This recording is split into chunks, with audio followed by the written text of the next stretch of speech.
Welcome to Ink and Flame. I'm your host, Tina Kutras, and today we're sitting down to talk about Fairydale with the wonderful Veronica Lancet. Hello, Veronica. How are you? I'm good, thank you. Thank you for having me. I'm very excited to chat with you. Where are you coming to us from? So I am currently in Austria because it's summer break for school. So while that's going on, I can come home, and here is not that hot. So I prefer it to the really, really hot temperatures of Chicago.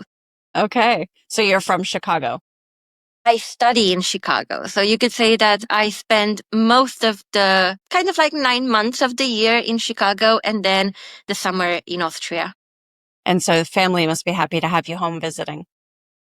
Yeah, that's awesome.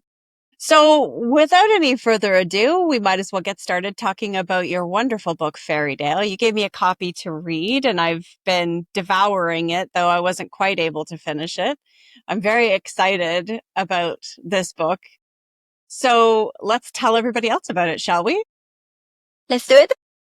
Can you share some of your earliest memories of reading? Oh my God, they're not good ones. Just because it was for school, and I remember we would get like a list of titles that we would have to read for school, and I was not very pleased about it. And I remember my mom would be like, well, you can play if you read 3 more pages or something like that. So yeah, I hated it. I think I didn't stop. I didn't start reading for pleasure until I was in high school. So it took me a while, but I could say that I first started with kind of like, let's call them web comics since those are a thing now. But before that, they were mangas, and I was reading a lot of those. And that's how I made my switch to like literature, words only on paper without images. That's awesome. My son reads a lot of manga. He loves them. There's great stories in there. I was reading so many of those until I was like literally until high school, and I only started reading, and this is quite funny. I moved schools, and we were put into this like English section that was for like not for advanced, because I was the new kid, so they didn't know my level yet. And I remember there was another girl that was new with me, and the professor was talking to her about books, and she was telling the professor how many books she was reading, and I'm like, I'm going to read more than you. Little competitive spirit there. Yes, and that's how I started actually like really, really reading. That's fun. So when did you first realize you wanted to be an author then? I mean, I don't have any artistic talent, but even when I was reading mangas, I was making up my own plots, and I was thinking about doing my own mangas and writing my own stories, but I just couldn't draw. I think we can all relate. Well, not all of us, but I know I can.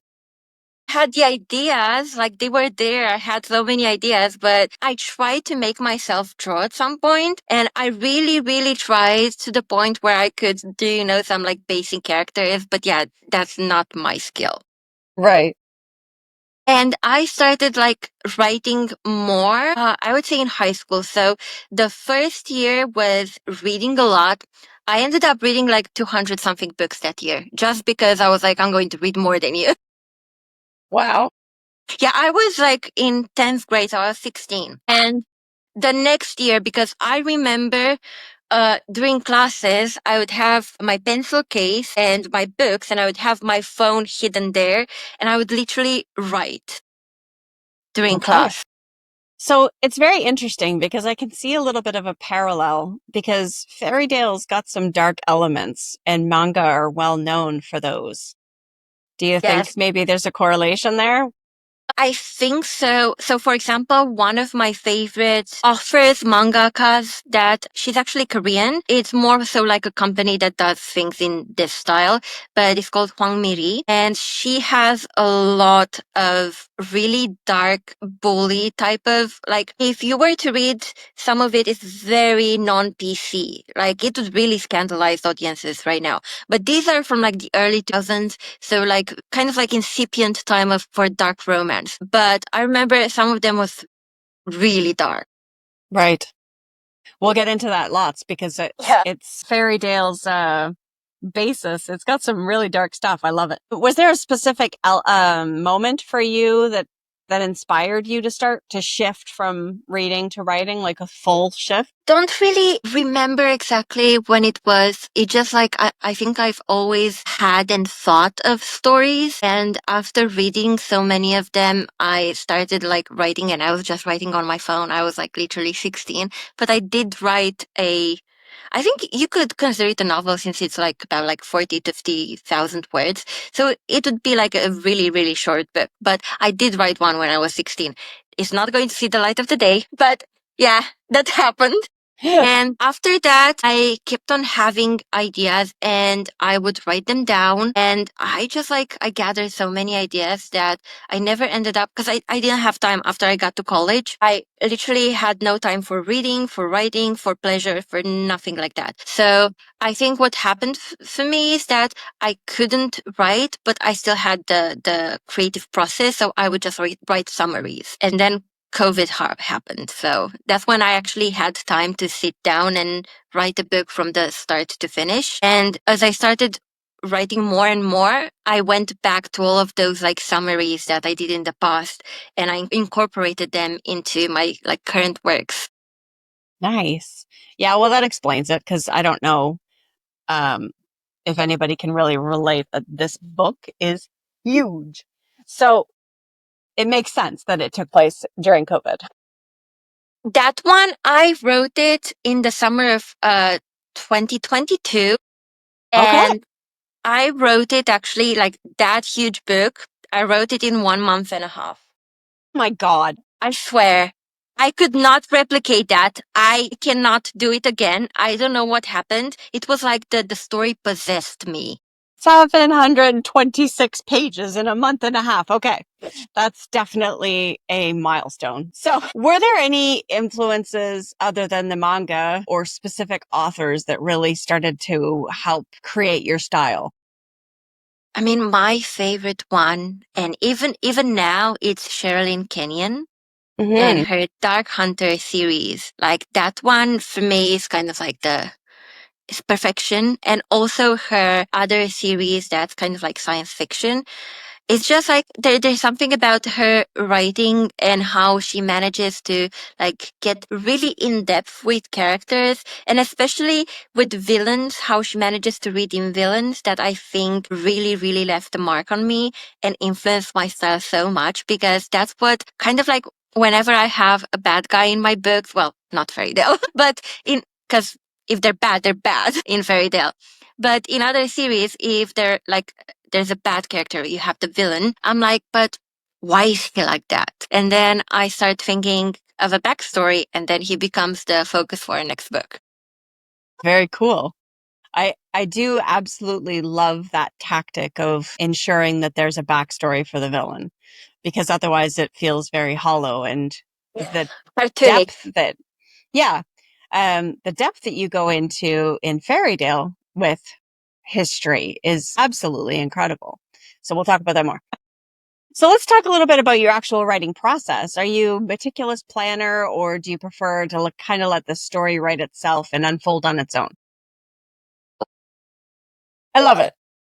It's really weird because I'm very much a type A personality, so I need to have everything planned. But at the same time, I cannot write based on an outline. So I need to know where the story is going when I'm writing it. But at the same time, I cannot have everything spelled out for me because I get bored. So I need to find out where the story goes as I go along. But at the same time, I also need to know where the story goes. It's kind of like, yeah, it's weird. Oh, I totally get that. You got to give it some legs and let it kind of run on its own a little bit, as long as you know where the plot's taking you. Yeah, exactly. I need the bones, but after that, everything like scene wise, everything like that, it has to happen organically. Hmm. I cannot do an outline and just like write strictly based on an outline. Yeah, I get that. Absolutely. How do you approach the character building?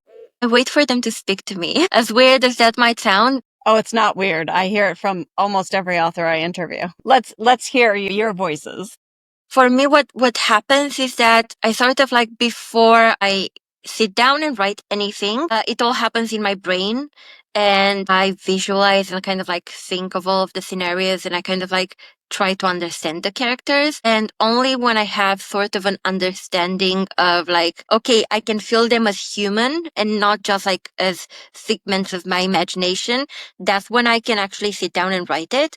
Because otherwise, like, I've had moments in the past when I was like, for example, I do not read dark romance. I don't read anything like dark, anything like that. Yeah. I read mostly like historical romance, harlequin books, really comfort reads. So my dream has always my dream has always been to write one of those, like, like a cozy type of like book. And I've tried to force myself to do it. And because I'm going at it not from like an organic perspective, so to speak, it never ends up like, for example, Fairydale. Fairydale started as a small town romance. Yeah. For people who don't know Fairydale, it's an incredibly epic, dark story. Hence my reaction. The title, I was like, I'm going to write a cozy small town romance, and it's going to be a town called Fairydale. I started writing it, and from the first one, I'm like, wait, no, this is getting a little bit dark. And then, wait, this is getting paranormal now and historical. All right.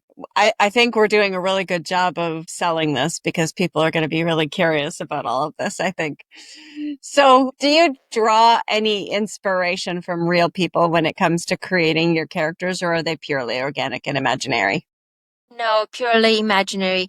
I always think like whenever I see someone that I'm like, awestruck by them, I'm like, I should base a character on them. But yeah, it never happens just because whenever I start writing, so if I have the characters for that particular book, and then I have secondary characters that start speaking to me as well, then they become the main characters in the next one. So it's kind of like, yeah, they have to be in my mind for quite a bit of time so I get to know them first before I can actually, write. And I find that it's a bit weird with like actual people. Mm-hmm. Because when you're writing a story, you're trying to attribute some like characteristics that may not resonate very well with that person in real life. Yeah. That's why, yeah, even like appearance wise, I don't think like only after the fact. For example, for Eamon, I know that a lot of people are using pictures for him with Henry Cavill from The Witcher, but I can say officially that I never thought about it until after the fact. So, you didn't have a person in mind when you created his description, you just had him in your mind? Yeah. Very cool. So, Fairydale has such a rich, immersive world. How did you go about creating that world and its setting? I mean, that is the one thing that comes from me planning to do a small town cozy romance, because I was like, okay, let's do the places in Fairydale.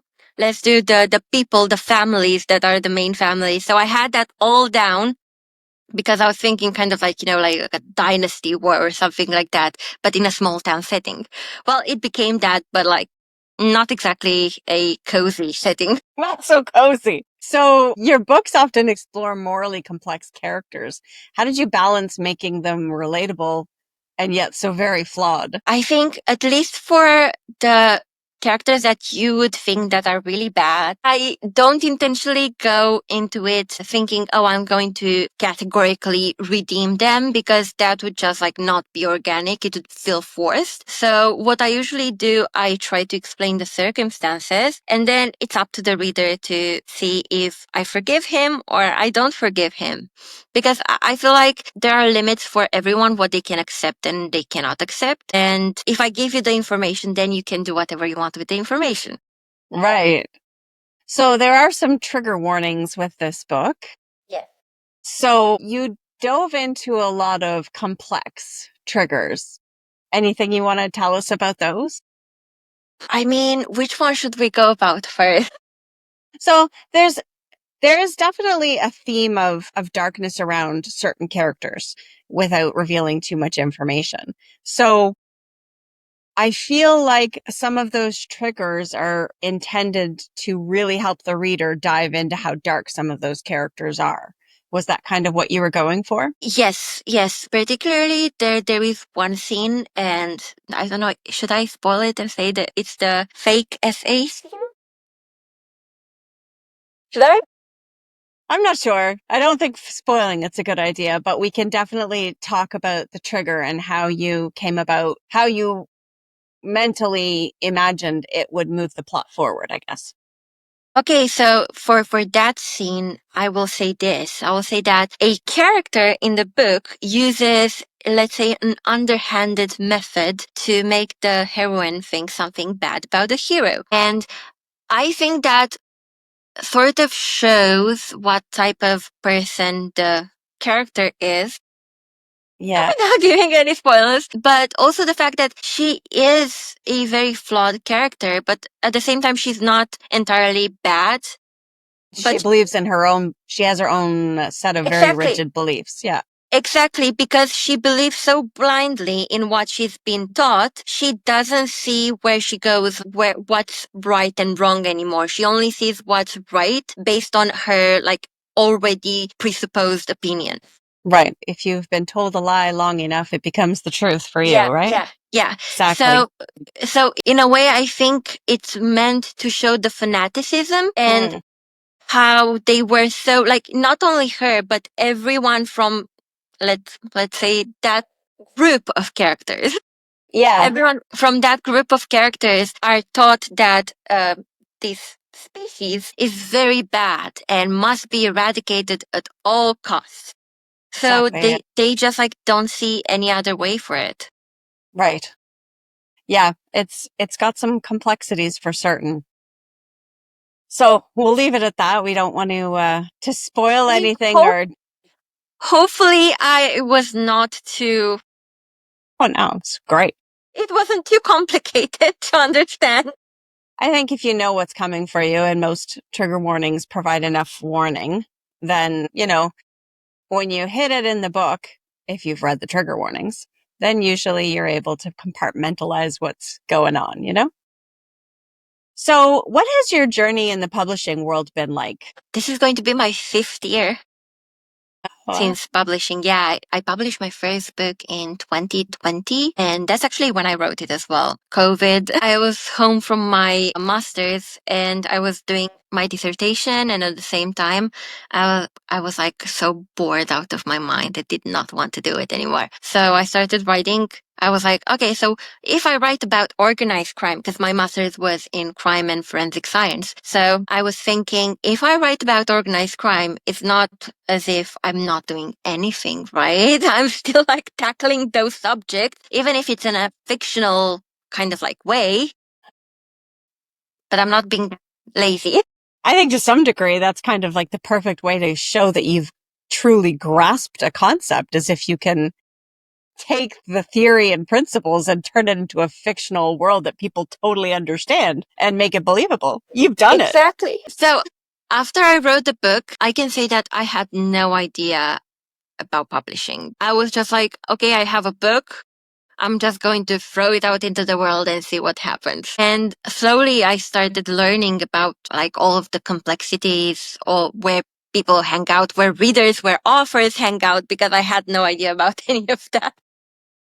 I did not even like, I had no idea that there were Facebook groups for readers. Like nothing. So I slowly dove into that. And I think because I was not used to it, it took me a bit longer to kind of like make friends and like find people to talk about in the publishing industry. But yeah, I think I'm more comfortable now. That's amazing. So you didn't have a social following at all when you got started. No, I did not even know. I made an Instagram, I think, but I had no idea what I was doing basically. And did you actually succeed at getting your first book published, or did you self-publish that first one? Self-publish it. And Okay. after that, I started learning more about like the intricacies and everything. Yeah. So what was the first one called? Morally corrupt. Morally Corrupt. Okay. And is it on Goodreads? Okay. It's on Kindle Unlimited as well. Okay. That's cool. So, have there been a lot of has there been a lot of headway since you graduated from that process as far as creating a social following and all that stuff? For sure. Do you want to talk a little bit about how there's a lot of people who are writers that are listening to the podcast? Do you want to talk a little bit about how you transitioned that way? Yeah, sure. I can't even say that it was something monumental that happened that started it. I had my first cluster of readers and then they just like grew. And because I had no idea what I was doing at first, I tried everything. I tried those like social media builders, whatever they were back in the day. There were a lot of like newsletter builders. What I can say is that none of those really worked. Just because you need people to actually be interested in your work and not just like, follow you because of a giveaway or because of something like that. And I find that the people that followed me and interacted with me because they had read my books, those were the ones that continue to read, continue to be my audience. Otherwise, yeah, I think you just have to not give up. So it's kind of a little bit of a vicious circle. You have to get the readers to read your book Yeah. in order to develop the following to read more of your books. Yeah, and at the end of the day, even though it's like not giving up, but also a matter of luck, because you never know when someone is going to pick up your book and they're going to talk about it, and then other people are going to see that. Yeah, Like exactly. that's something that you simply can't predict. It's like, an unknown variable. So the only thing that you can control is just like showing up, interacting with people, posting about it. And to be honest, for me, that was so hard in the beginning because I'm very much still kind of like 50% post shy. I don't like posting. And Guilty. when I post something and then I wait for the comments to trickle in, I'm just like, I don't know, it makes me anxious. It was way worse in the beginning. But I feel like, especially now with TikTok, because TikTok wasn't really that big when I first started, you can definitely have that luck variable by doing it yourself as well. It's just like, yeah, it's hard. It definitely is. And you have to come out of your comfort zone for certain to be able to get any degree of traction sometimes. For sure, for sure. And I think this is one of the main issues with writers is that we write, but we don't really know how to market ourselves. And because even for me, I write the book, but sometimes I have no idea how to talk about it. I see someone talk about it and I'm like, I did not even think about, like highlighting that point. Or like someone promotes a scene and I'm like, I did not realize that was a good scene to promote. Yeah. Can I record you doing that for my social media, please? You're talking about my book far better than I can. Can I just Exactly. record you? It's just like, honestly, because we become blind. We become blind to our own work, so we don't really know. Like, for example, what you think might be the coolest thing you've ever written might not really be marketable. And what might be something that you wrote without like a second thought might be something that gets like millions of views because everyone's like, oh my God. So yeah. So did you think that Fairydale was going to be your book? No. Yeah. I mean, knew that it was, An incredible story. I had confidence in the book itself, yes. But at the same time, I also know it's not for everyone. So going into that, I knew that it had to find its audience. Some people are going to love it. Some people are going to hate it. And that's just like, that's fine. Yeah, exactly. That's why there's so many authors, right? There's so many styles. So Exactly. what's your favorite part of Fairydale, if you can share it without, or your favorite premise, I'll say, about Fairydale without spoiling anything? I'm not sure if it's considered like a premise, but I would say that at the core of it, Fairydale is about acceptance and about kind of like surpassing our misconceptions and our misbeliefs about the other. And self. Yeah, yeah. And I feel like, especially for Eamon's journey, even though we don't get his point of view, we see how persecuted he was in all time periods, like, because he was something unknown. He was something that people just like feared, and that fear brought on the persecution and just like trying to destroy them. I think in a way that can mirror a lot of situations in our real life and our real like world. So in a way, it's kind of like looking at something that maybe is not the same as ourselves, but still like treating them with compassion and giving them respect before assuming things. Right. And I think the part that I feel is very poignant for me is Darcy's own personal belief of who she is and what she's capable of. And I haven't quite finished the book yet, but I love her growth throughout the story. So, what advice would you give other aspiring authors to try and help them break into the industry? Write because you love it and not because you think it's going to go anywhere. I think that's great advice. I really do. If you do it just because you love it, you're going to do it regardless. So it doesn't really matter. Like, you don't really need external validation for you to continue doing it. But if you're writing because you think it's going to bring you, I don't know, like fame, money, stuff like that, then yeah, that's not going to help. It's a long road. Yeah, and yeah, it can happen like luck. As I said before, people can be very lucky and they can have like a hit. But at the same time, even now, I was joking with my mom that I am glad that didn't happen to me, that it wasn't like my first book that blew up, because there is a lot to learn. And I learned a lot just like by writing, by continuing writing, by continuing trying and working hard. And not just about the craft in general, but just like, perseverance. Right. So, oh, sorry. No, go ahead. So, how do you handle feedback and criticism so far from readers and editors? I think that should be one of the main things for aspiring writers, because I know it's very hard. When I first started writing, I didn't have that many readers to begin with. So I would go on to Goodreads and read the reviews, and then I would get mad when I would read a bad one. But it took me a long time to stop doing that. And now I just look at ARC reviews. And then after the book is published, I just like don't visit the Goodreads page ever again. It's better not to know. Yeah. Because I have my own beta readers and editors that I work with before the book goes to publishing. Like, even my ARC readers, if there's anything, they can like flag it to me. And usually if there's like a minor typo, they can flag that as well. But other than that, I don't know, the book is done. There's Yes. nothing more I can do.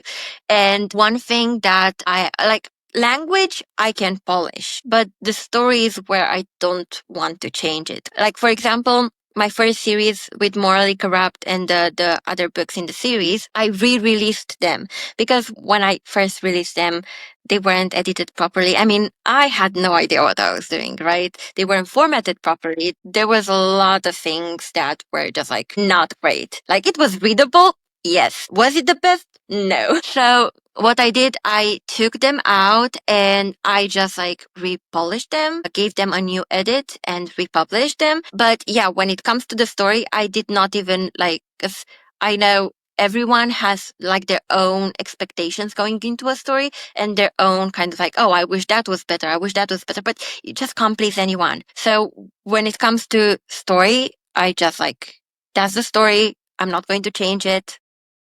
I can make it more polished, but that's it. Right. And I get that. So the constructive feedback, the stuff that helps you to improve is there, but the stuff that is just wasn't for somebody isn't necessarily worth reading. Yeah, because I have beta readers like 2 stages while I'm writing the story. So they get like chapter by chapter. And there are also the people that kind of like, do the test run of reading it beginning to end to kind of like see reactions, how easy is it to read, how immersive. Because those things is kind of like, when you have a movie and you do an edit of the movie at the end and you screen it to a bunch of people to see their reactions. I mean, that's needed too, because you never know where they might like stumble a bit along the way, and maybe you need to like, I don't know, change the pace a little bit in some areas, that might happen. So yeah. So you brought up chapters, and we already kind of giggled a little bit about this. So I was talking about the fact that I have a candle called Just One More Chapter, and there is no Just One More Chapter in this book because what did you say was the word count on your longest chapter? I think it's 20 something thousand words. Yeah. I mean, 20,000 words. That's what it's the size of a novella. It's the it size of an. is. It's huge. It's like 40, 50 pages or maybe even more. Back in the day, because I try not to do it anymore, so I refer to it as back in the day. But back in the day, I would write like a really long, long chapter. And in my mind, the scene breaks would be kind of like, like the different points. So now, even if I end up writing really long chapters, I know if there's a break, there's going to be a new chapter when I edit it. So I don't feel like it's in any way inconvenient. I'm listening versus reading. So there's some people who have to get to the end of the chapter before they can go to bed. Good luck with this book. But but I feel like the way that you end chapters is exactly where it should be ending, and I'm not positive there is another way to end it in some cases because there are moments where you're clinging to that storyline. And if it was to be broken, it wouldn't hit the same way. So I don't think you did anything wrong, but wow, there are long chapters. Very. Honestly, yeah, I think now I've gotten a little bit more used to thinking about like in terms of shorter chapters. So I know where I start and where I end. But I think you could tell if I were to like break Fairydale down in like multiple chapters for sure. Yeah. So how do you stay connected with your readers and build your community? What did you do to get your finger on that pulse? On my Facebook group, on Instagram, I'm most active. And I just recently started a Patreon. Nice. That's awesome. Yeah, I'm in the very beginning stages, so I'm not exactly sure what I'm doing, but I have lots of character art and behind the scenes and deleted scenes, so those should help. Stumbling forward, that's all that matters, right? Yes, exactly.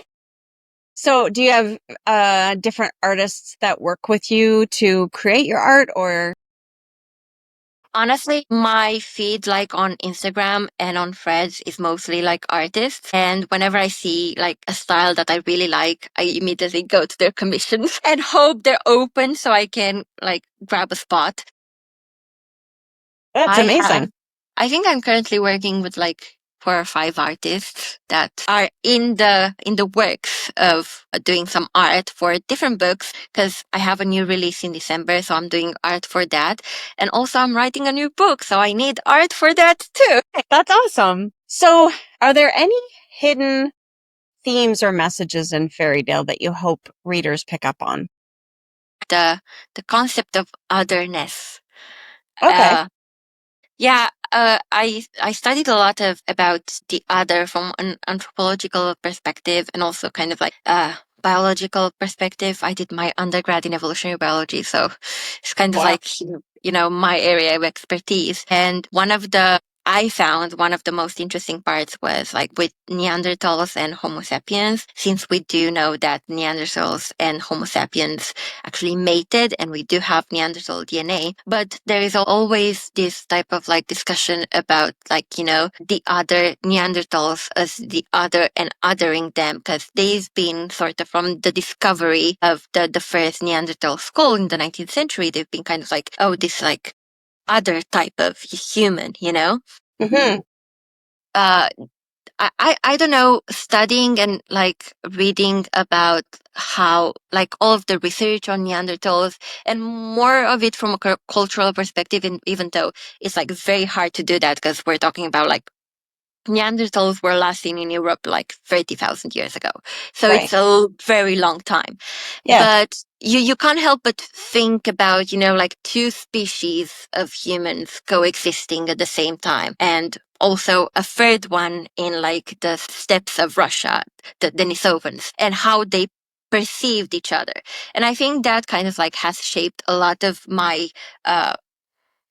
curiosity about exploring this type of otherness. And in a fantasy setting is like much easier because we do have this. We have the humans, we have the witches, and then we have Aemon. So we have all types of like other, and we see kind of like how even at some point I modeled this after history with how certain, let's say, groups of people would regard other groups of people as simply the other and impose boundaries and treat them as like subhuman or like inhuman. Yeah, And I think exactly. that comes across a lot with how everyone treats Aemon across time. So it doesn't really matter if it's like present day or if it's like 1950s, 18, doesn't really matter. They all have these like preconceived notions. Yeah. And control. Yeah. Need for control. Yeah. So does Fairydale connect to any of your other works, or are there any plans in the future for any of the additional? You said that sometimes when there's focus on one other set of characters, it often becomes a new story. Is that the case? So not entirely like some characters from Fairydale, but I have another series that sort of like ties into the world of Fairydale. It's called House of Krios, and the first book is of Ice and Villains. The second is of Sins and Sacrifice, and the third one is going to come a bit later after I write it. Are the first two already written? Yes, and they're released already, so you can Okay. find it. Yeah. That's awesome. And they feature like the first book actually sort of like has a character from Fairydale. I'll not spoil it. And also some type of like lore from Fairydale. And the third book is going to have even more of that and maybe some arc core. Okay. So are these books as long as Fairydale? What do you think? Of course they are. You're going to have me busy right up until Halloween. One of them is about like 600 pages. The other one is over 700. Okay. So the same as Fairydale. Yeah. That's And then amazing. And then there is another one that so far is very much kind of like a minute detail. It's not really, it's going to be a bit more talked about later. But in Fairydale, one thing that remains sort of like a question is the nature of Darcy's powers and who she is. Hmm. Yeah. So this one, the wishing game, has a character that, if you remember from Fairydale, I'm going to spoil it so that you don't look too hard from it. It's Stella's mother. I was going to say, don't spoil it. No. Okay. It's okay. It's okay. Not such a big spoiler. Okay. Well, all right. So those books, are they in the same, do they say have the same genre? Are they dark romance as well? So, not exactly, but also not exactly. So they're in the same universe, but I would say, for example, House of Krios, yes, it has some dark themes. I mean, in the first book, the hero is a serial killer. Okay. And Definitely dark themes. yeah, and the heroine, he finds the heroine who is a homeless girl, and he takes her in thinking, oh, I'm going to kill her because I've been in a bit of a slump, so I haven't killed anyone in a long time, and she fits the bill. All right. Yeah, it's definitely a bit dark. Now, the wishing game, there are some dubious situations, but I wouldn't say it's really dark. My next one is going to be very dark, though. Okay.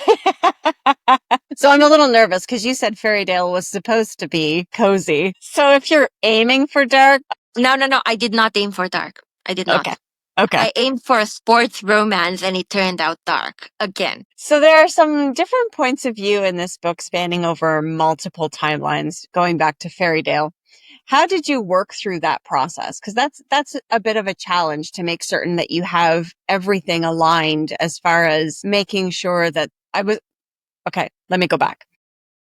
When I was listening to this book, what went through my mind was, did you write each individual story and then break it up? Or did you write them all separately and just somehow magically make them very coherent? There, that's my question. okay, maybe I should have said this in the writing process, but I can only write linearly. So this one was written from beginning to end. All of the moments, yeah, they were written in succession. So yeah, they just like fit at the end. I made sure to cover all of the plot holes, everything, every question. And this is usually what I do. Like when I near towards the end of a book, I make a list with all of the questions that need answering. And I'm like, did I answer them? That's cool. That's a good process. Yeah. So basically, I tried to, I was keeping in mind. And also, I should say that for a process, if you're writing a book very, very fast, like I wrote Fairydale, you don't really have time to forget details. That's Like true. when you're taking breaks, because I notice this with, like, for example, when I have school as well and I can't write as fast, I see that I need to go back and read certain chapters. But with Fairydale, because everything was so fresh in my mind, it just like everything clicked.